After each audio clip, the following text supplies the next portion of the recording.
여러분, 좋은 하루 보내고 계십니까?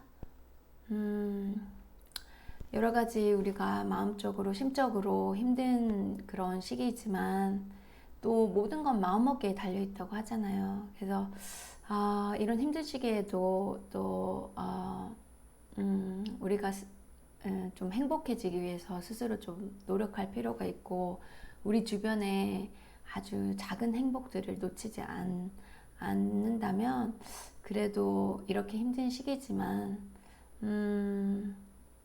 또 뭐 행복한 날을 마음먹기에 따라서 보낼 수 있다고 생각합니다. 사실 행복은 멀리 있는 것 같지 않아요, 그쵸? 작은 데 있고 우리 예쁜 아이들 뭐 반려동물이 있으면 저는 강아지가 2마리가 있는데 이제 아침에 딱 일어나면 그 강아지 2마리 보고 있으면 진짜 행복해지거든요. 물론 막 말 안 듣고 이럴 때는 막 너무 속상한데 또 이렇게 예쁘게 자다가 딱 일어난 모습 보면 참 이렇게 저절로 웃음이 나요. 그리고 뭐 제가 미세먼지 때문에 좀 그 원래 식물을 잘 못 키우는 스타일이었는데 좀 화분을 좀 많이 갖다 놨는데 제가 생각보다는 잘 키우고 있어요. 햇빛이 좀 잘 들어서 그런지. 그래서 그 식물 이렇게 잘 자라는 거 보면 또 거기에서 또 작은 행복을 느끼고 뭐 하여튼 그렇습니다. 그래서 행복이라는 게 참 멀리는 꼭 우리가 뭐 꼭 뭐 경제적으로 성공해야 달성할 수 있는 그런 게 아니잖아요. 오히려 정말 행복은 작은 데서 온다. 그런 걸 잊지 않았으면 좋겠고요. 그리고 어쨌든 제가 오늘 무슨 얘기를 할까 고민을 해봤는데 이왕 하는 김에 여러분 저는 이제 제가 이 방송을 하겠다는 마음을 먹은 이후로 내가 절대 그냥 비난이나 비판에 그치지 않겠다. 이제 솔루션, 해결 방법 위주로 내가 방송을 해야지라고 이제 생각을 했는데요. 이왕 시작한 거 제가 오늘 하루만 여러분들한테 좀 미국에 대한 좀 비평을 좀 하고 갈게요. 왜냐면 제가 우리 강아지가 이럴 때는 좀 그쵸? 행복이 아니라 좀 속상하네요. 네. 자, 방송을 켰는데 이렇게 시작하면 이거 중간에 어떻게 해야 되나요, 진짜?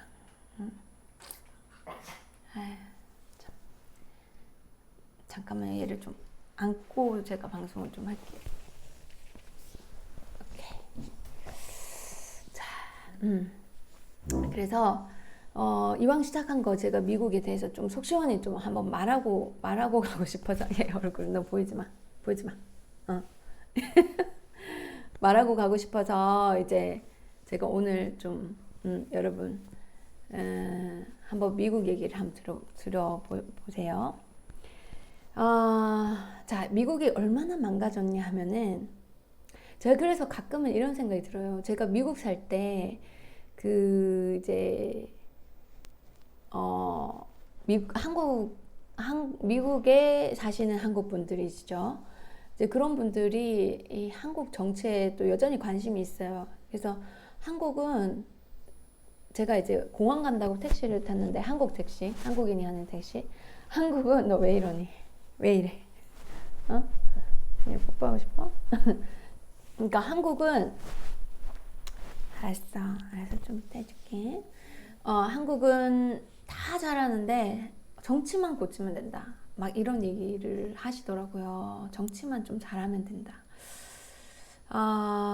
그 정도로 이제 한국에서 정치가 잘 안 된다라는 걸 이제 말씀하시는 것 같은데, 제가 어제 방송에, 초반에 얘기를 했지만, 그런 사회적인 지표를 보니까 한국 정치가 참, 네, 문제가 많긴 많아요.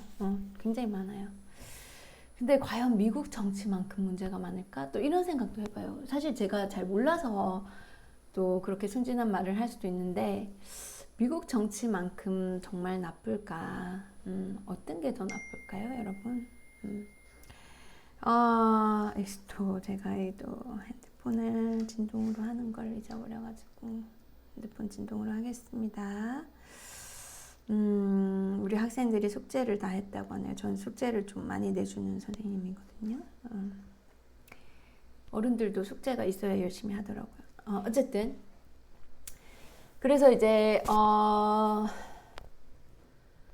미국의 정치의 가장 큰 문제점은 대중들의 뜻이 전혀 반영이 되지 않는다는 거죠. 그러다 보니까 사람들이 더 정치에 멀어지게 되고 투표율이 47% 정도밖에 되지 않는 그런 상황인 거죠. 그러다 보니까 이게 악순환이 계속돼요.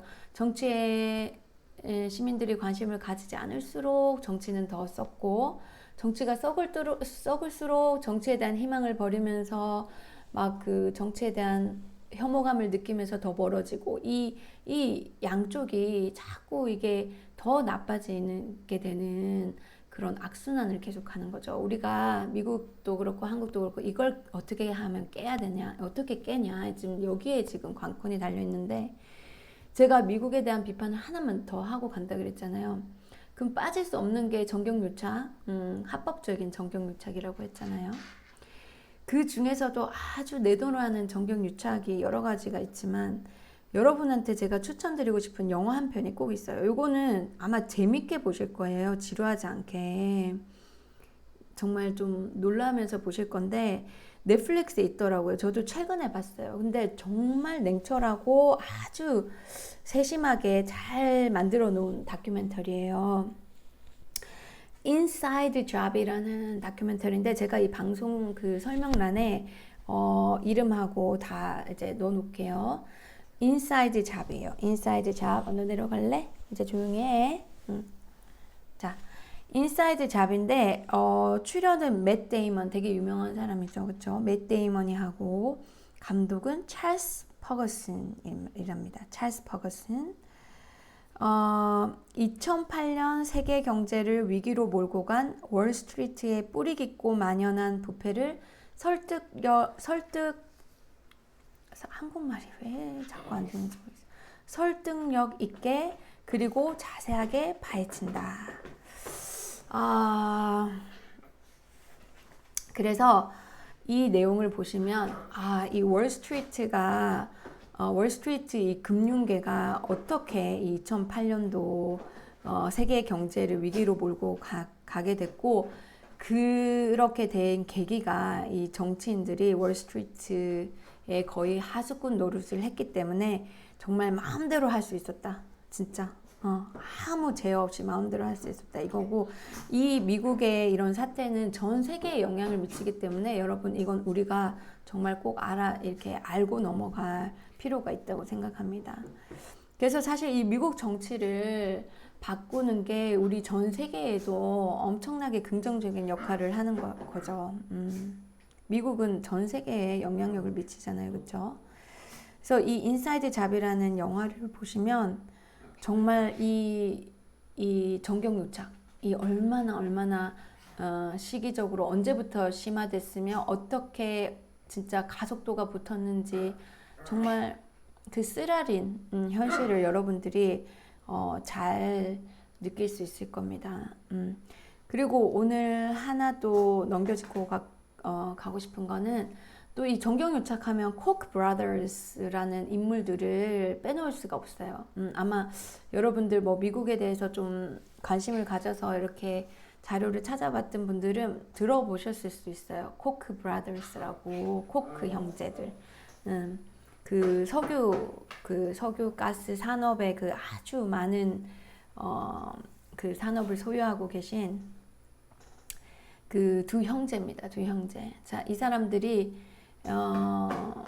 사업가인데, 이제 사업할 때도 약간 좀 정의롭지 않은 방법으로 했더라고요. 저 자세히 파고 들어가면 그런 것도 볼 수 있는데, 하여튼 뭐 훌륭한 사람이 아니에요. 나쁜 사람들이죠. 이 나쁜 사람들이 어떻게 정치에 그 영향을 미쳤느냐, 뿌리 깊게 영향을 미쳤느냐를 보면, 이런 집단들이 한두 집단은 아니겠죠. 여러 집단들이 있는데, 일단 코크 브라더스를 통해서 어떤 식으로 정치에 영향을 미치는지 제가 오늘 여러분들한테 좀 알려드리고 싶어요. 자, 이제 뭐 영어로 이렇게 코크 브라더스를 이제 구글에다 치면 위키피디아가 뜹니다. Political Activities of the Koch brothers 편을 딱 누르면요. 이제 이 사람들이 어떻게 정치적인 활동을 했는지 이제 볼 수가 있죠. 자, 그러면 제가 한번 같이 보겠습니다.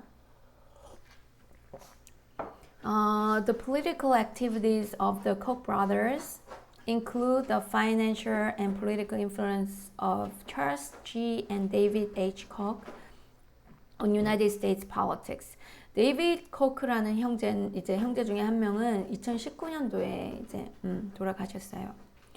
This influence is seen both directly and indirectly via various political and public policy organizations that were supported by the Koch brothers. 그러니까 이 Koch brothers의 영향력이 아주 직접적으로 그리고 간접적으로 여기서 indirectly가 중요해요. 간접적으로 여러 가지 그 정치나 정치적인 그리고 어떤 그 공익을 위한 정책을 이제 그 만드는 정책 연구소 같은 거 있잖아요. 정책 기관들이 얼마나 영향을 직간접적으로 영향을 많이 보냈답니다. 그러니까 예를 들어서 이제 일단 그러니까 읽어가면서 제가 얘기를 더 부가적으로 설명을 할게요.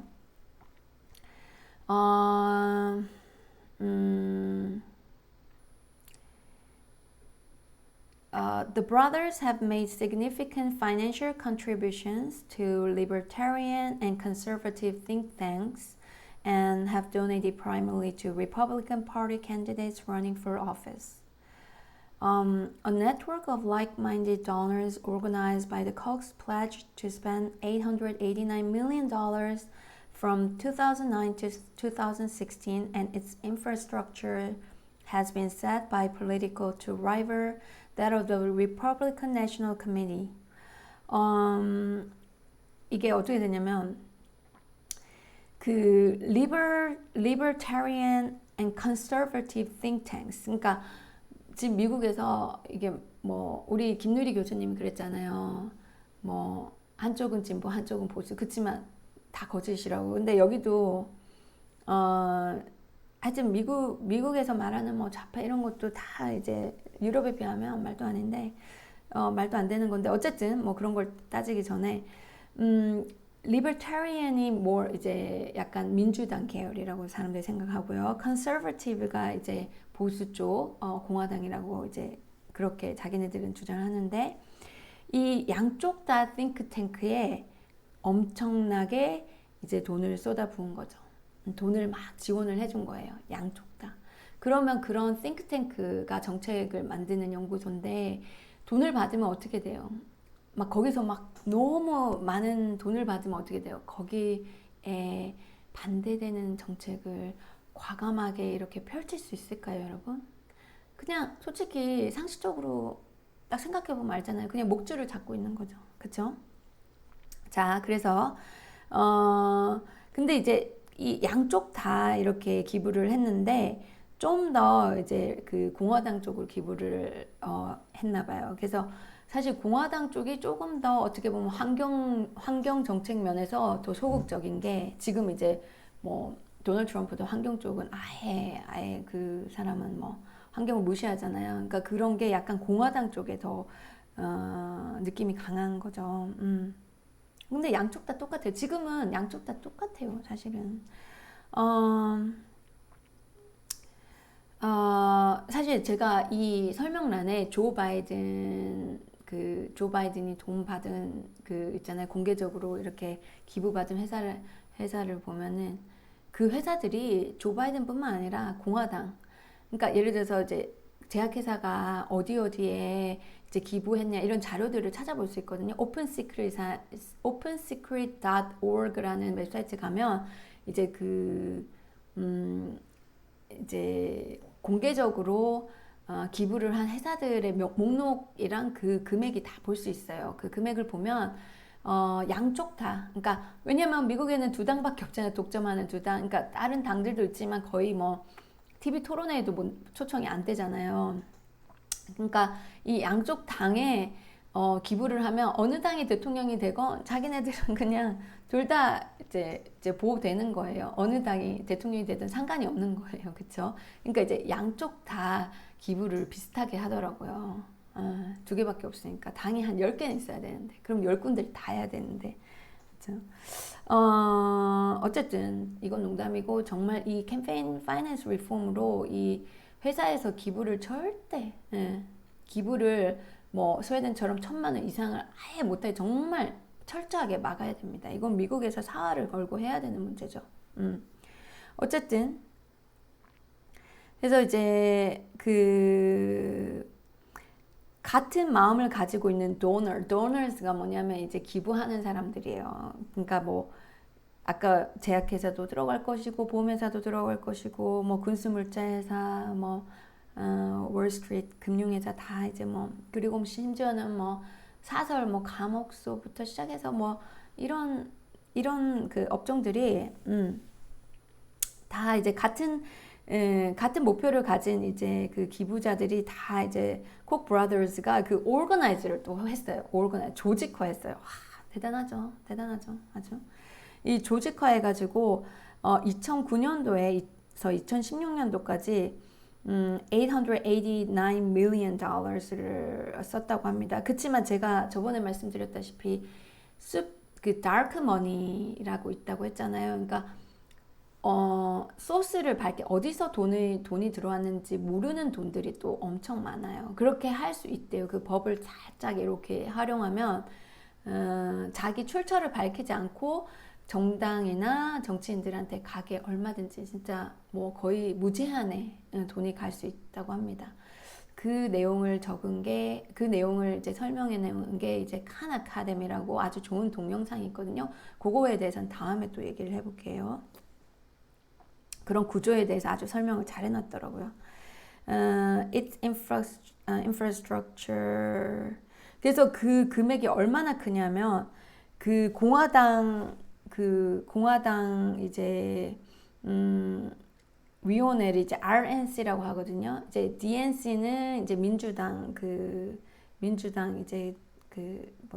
이제 민주당이 이제 완전히 그 헤드쿼터 그죠? 그걸 이제 RNC고 그건 DNC고 이건 RNC라고 Republican National Committee라고 하는데 이 공화당 전체 지금 금액만큼이나 이제 거의 라이벌이 될 정도로 그만큼 많은 돈이었다고 합니다. 그러니까 거의 뭐 당에 엄청난 영향을 미치는 거죠, 그렇죠?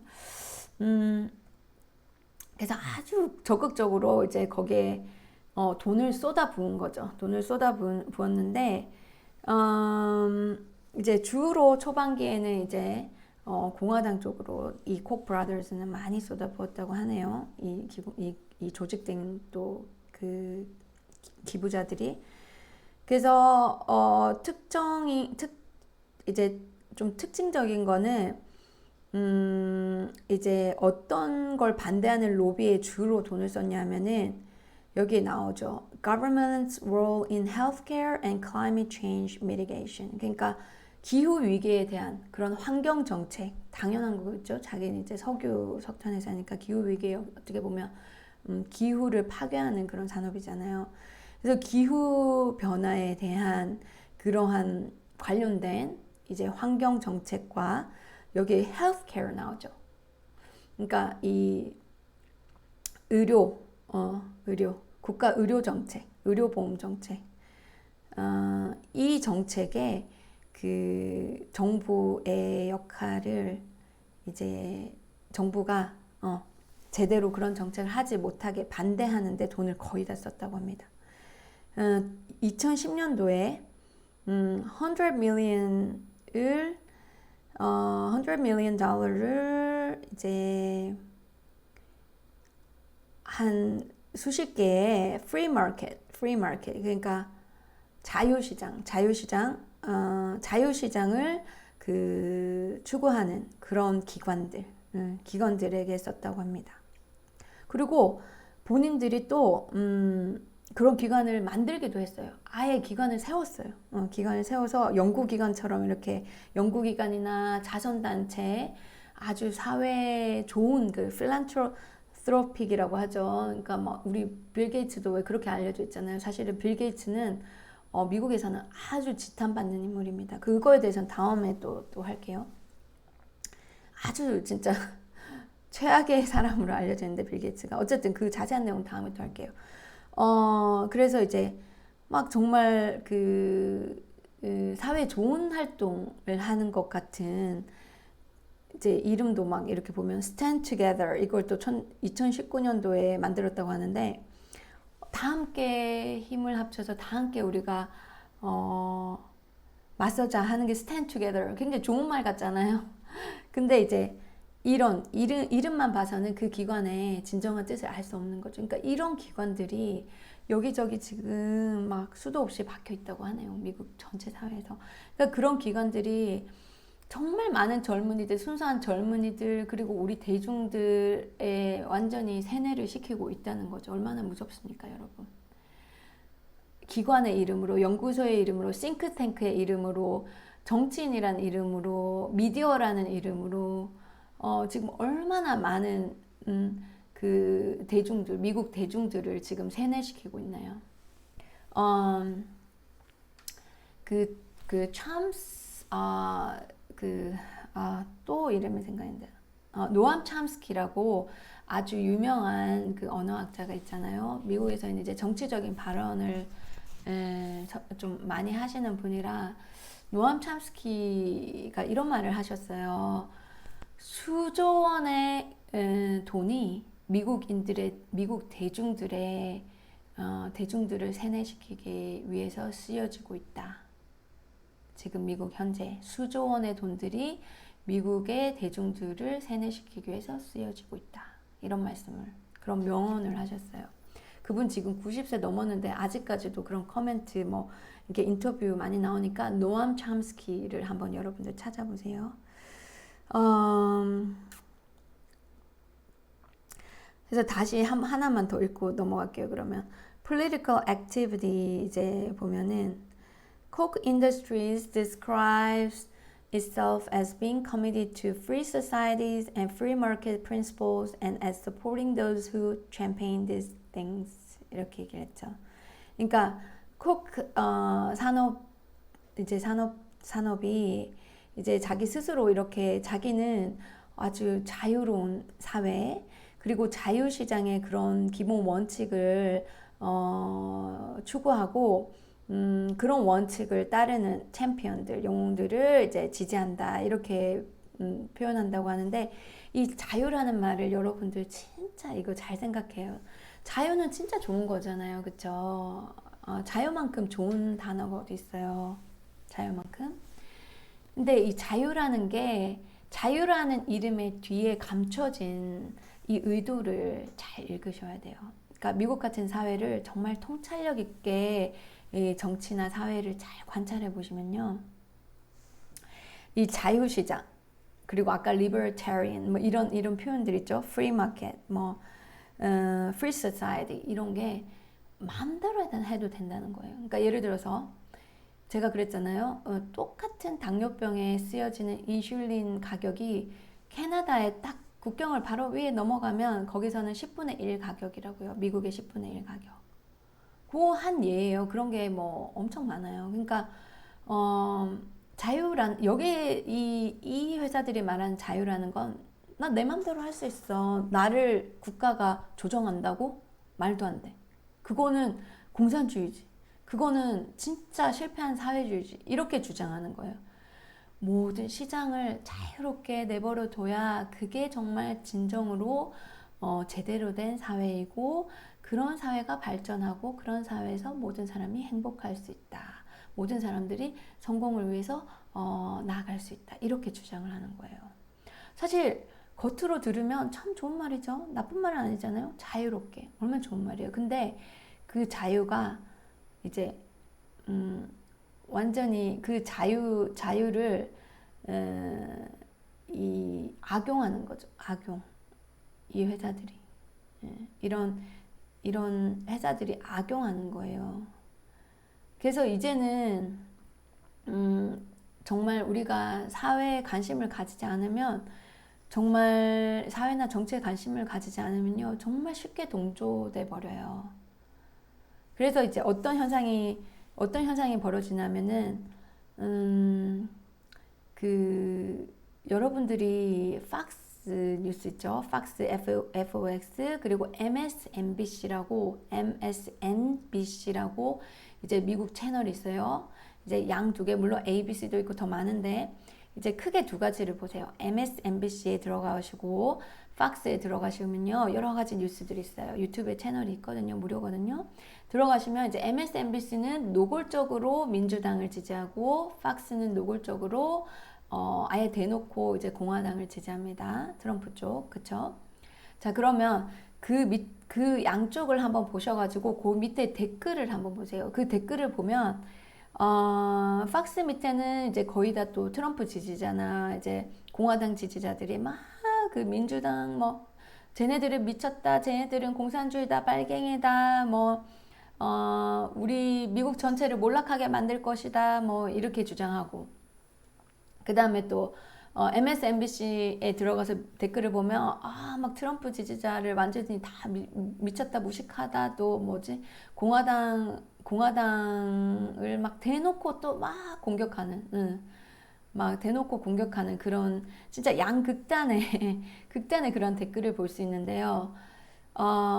저는 어떤 생각이 드냐면, 저는 어느 쪽도 아니거든요. 저는 둘 다 완전히 이미 부패된 그 정당, 더 이상 희망이 없다고 생각하는 쪽이에요. 이제 아마 버니 샌더스 지지자들이 아마 저 같은 생각을 가진 사람이 굉장히 대부분일 텐데, 공화당과 민주당이 이제 둘 다 저는 이제 이미 이제 없어져야 할 정당인데, 이 정말 우려되는 건 뭐냐면 그 밑에 댓글들을 보시면요, 얼마나 많은 대중들이 세뇌화됐는지 여러분들이 보실 수 있어요. 그러니까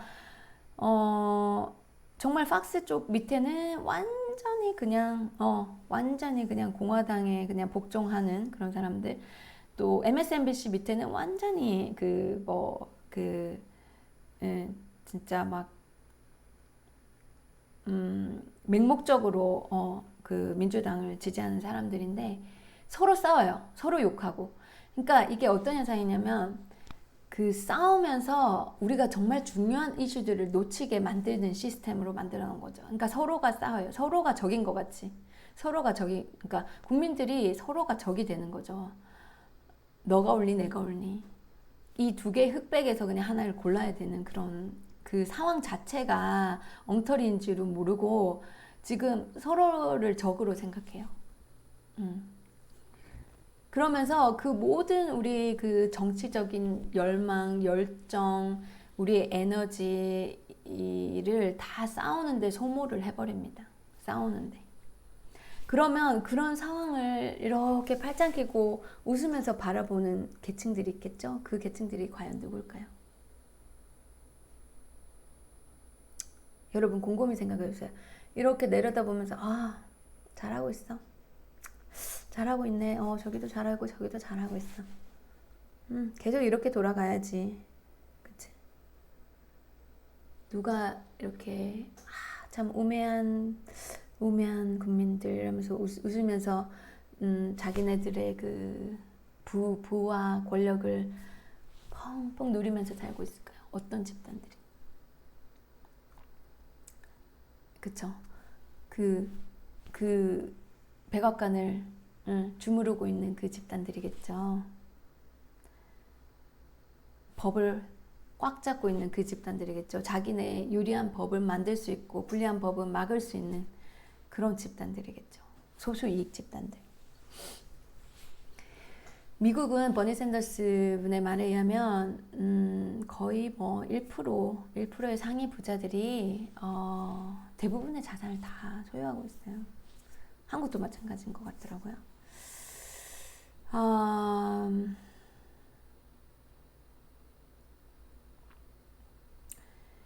그래서 우리가 정신을 차려야 된다. 미국인들도 정신을 차려야 되고, 한국 사람들도 이게 이렇게 미국 돌아가는 걸 보면요. 깜짝깜짝 놀라실 거예요. 왜냐면, 이거 한국이랑, 이거 뭐야? 한국의 복사판인데? 뭐야, 이거 왜 이렇게, 왜 이렇지? 근데 저는요, 저도 스웨덴 그 복지국가에 대해서 공부하기 전에 좀 이렇게 또 버니 샌더스 그를 통해서 영감을 받아서 정치에 관심을 가지기 전에는요, 저도 이 세상이 딱 두 개인 줄 알았어요. 공산주의도 실패한 사회주의 아니면 자본주의. 그러니까 미국과 한국이 전 세계가 다 이런 줄 알았어요, 진짜. 이렇게 그냥 당연히 경쟁하면서 살아야 되고, 이 모든 자기의 인생의 책임은 개인한테 다 있고, 개인이 열심히 해서 출세하는 게 당연한 거고, 거기서 낙오하면 그건 개인의 탓이다. 게으르고 무능한 탓이다. 이렇게만 생각을 했어요. 딱 진짜 흙과 백의 논리죠. 근데 정말 제가 정말 너무 몰랐더라고요. 나중에 알고 나서는 진짜 이런 뭐야 정말 더 훨씬 더 월등한 정말 완전히 새로운 차원의 세계가 있었구나. 그것도 꽤 오랫동안 내가 몰랐던 그런 사회. 그래서 이제 많은 미국 사람들도 몰라요. 이번에 버니 샌더스가 그래도 많이 일깨워 준 거예요. 그 몰랐던 게 꼭 무식해서 몰랐다기보다는 우리가 뭐 사는데 너무 급급하게 살게 되니까 이런 자본주의 사회에서는 막 진짜 뭐 학교에서 알려주지 않고 사회에서 알려주지 않는데 그걸 스스로 알 수 있는 사람 과연 몇 명 될까요? 뭐 정치를 공부하는 사람들? 맞죠? 그런 사람 말고는 이게 알 수가 없잖아요. 그만큼 미디어들이 그러니까 그런 걸 어떻게 보면 꼭꼭 숨겨놓은 것도 되는 거죠. 어쨌든 그래서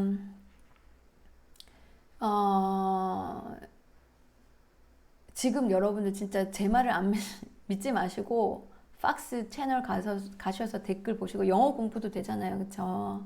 오랜만에 좀 영어 공부하신다 생각하시고 댓글 한번 쭉 보세요. 그리고 MSNBC 들어가서 댓글 한번 쭉 보시고 MSNBC 말고도 CNN도 괜찮아요. CNN도 아주 노골적으로 민주당 쪽이라서 CNN에 가셔서 댓글 보셔도 돼요. 네, 댓글 쭉 보시고 얼마나 미국인들이 이렇게 세뇌당에서 분열돼 있고 자기네들끼리 싸우는지 국민들끼리 싸우는지 그 보시면 참 여러분들이 아마 감회가 새로울 것입니다. 저는 이제 조금 제가 그 정치적으로 조금 그 정치 본능이라 해야 될까요? political instinct가 약간 저는 조금 있는 것 같아요. 그러니까 제가 왜 그걸 느끼냐면 제가 미국에 미국에서 이제 살면서 제가 완전한 어떻게 보면 미국인 아니잖아요. 제가 30대 초반에 미국을 갔기 때문에 한국에서 이제 온 사람으로서 미국을 객관적으로 바라볼 수 있는 시선이 좀 있잖아요. 그쵸? 미국이란 사회를 한국과 비교해서 좀 객관적으로 바라볼 수 있는 시선이 있어요. 저는 완전히 미국 사람처럼 모든 그 뇌 구조가 그렇게 세뇌당하지 않았잖아요. 그리고 또 이제 미국에서 한 10년 살다가 한국 사회와 굉장히 멀어져서 가끔 뭐 1년에 한 번씩 그냥 부모님 방문하는 거 말고는 없었으니까 한국 사회도 어떻게 보면 10년간이나 제가 멀어져 있었잖아요. 그래서 한국에 작년에 돌아오고는 한국 사회를 좀 객관적으로 볼 수 있는 그 시각이 생긴 거예요. 저도 모르게.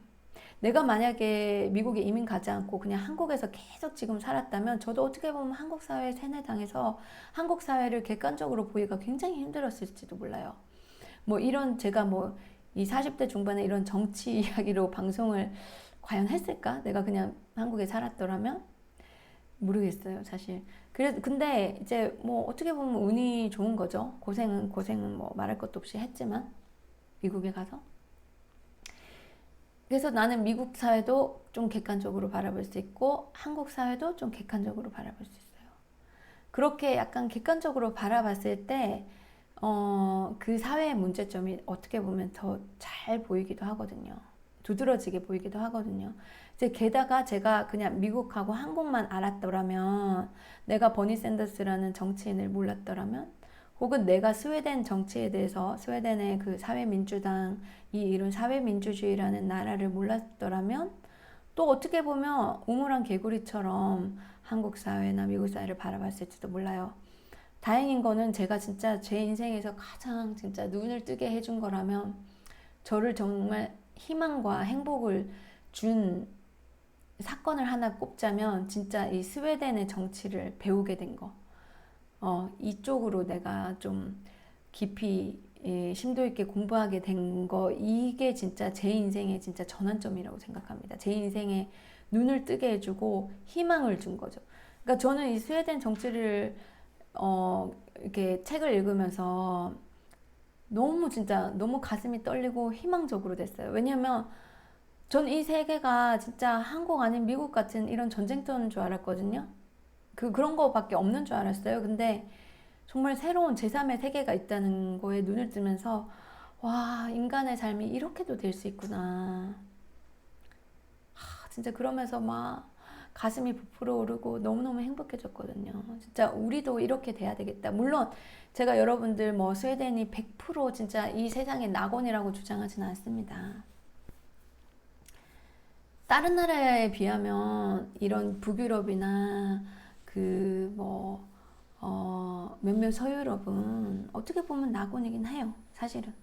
다른 나라, 우리나라나 미국이나 뭐 이런 나라에 비하면. 행복 지수가 굉장히 높으니까요. 제가 다음 시간에는 행복 지수 그 순위를 가지고 올게요. 네, 거의 행복 지수, 전 세계 행복 지수를 보면 항상 거의 탑에 북유럽의 모든 나라들이 빠진 적이 없어요.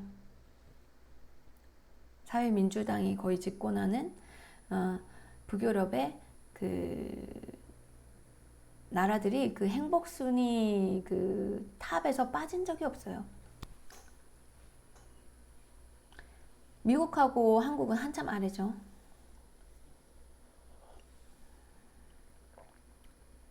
그리고 뭐 환경적으로 뭐 환경이 깨끗하고 뭐 환경적으로 이렇게 적극적으로 활동하는 그런 걸 모아놓은 지수가 제가 작년에 미세먼지 조사하면서 그 또 지수 EPI라는 지수일 거예요. 아마 그거에 대해서는 다음에 또 할게요.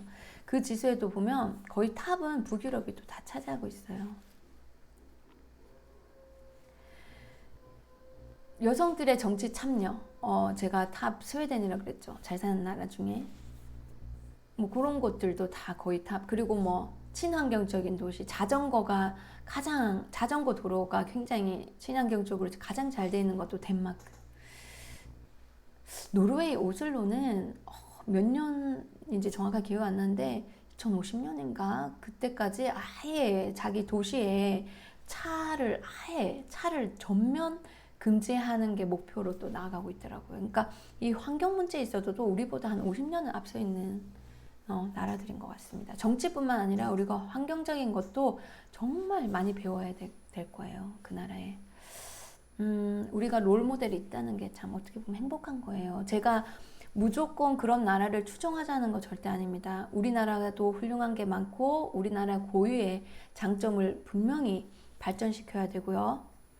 근데 그런 나라들에게서 좋은 건 배울 건 배우자고요. 롤 모델이 있으니까 얼마나 좋습니까? 이게 벤치마킹 할 수 있잖아요. 얼마나 좋아요. 우리나라는 여러분, 제가 사실 우리나라 정치 얘기를 하면서 우리나라의 부정적인 모습을 많이 또 드러낼 수밖에 없었지만, 왜냐면 현실을 알아야 우리가 앞으로 더 어떻게 나아갈 방향을 설정하는 게 도움이 되기 때문에 우리의 현실은 정말 슬픈 게 많았잖아요. 그렇지만 사실 바깥에서 바라보는 한국은 6.25 전쟁 이후에 극도로 빠른 산업 발전을 이룬 정말 기적 같은 나라라고 여겨집니다.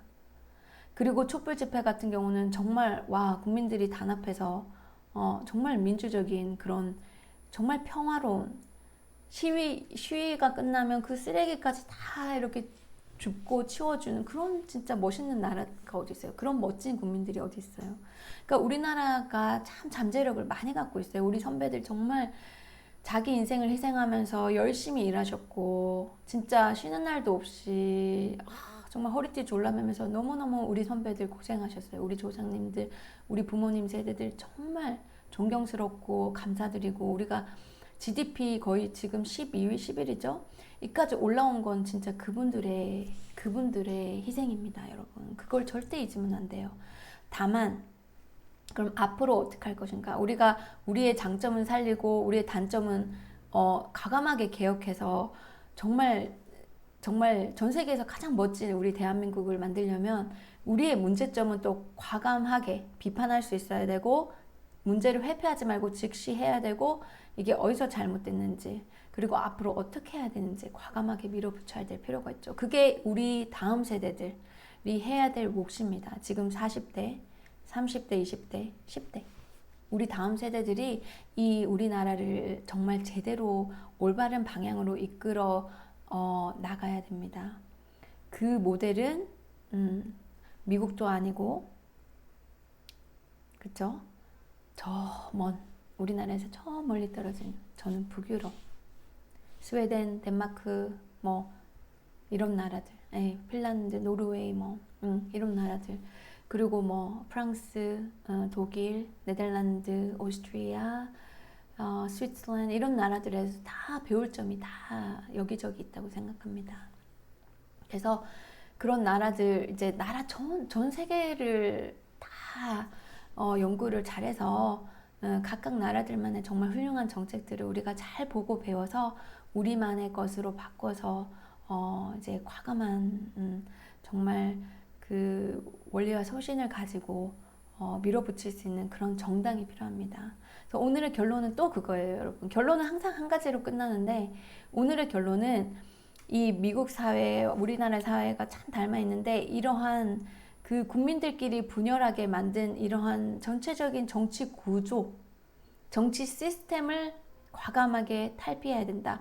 그러면 여러분 제 방송 계속 지금 보시면 답이 나오죠.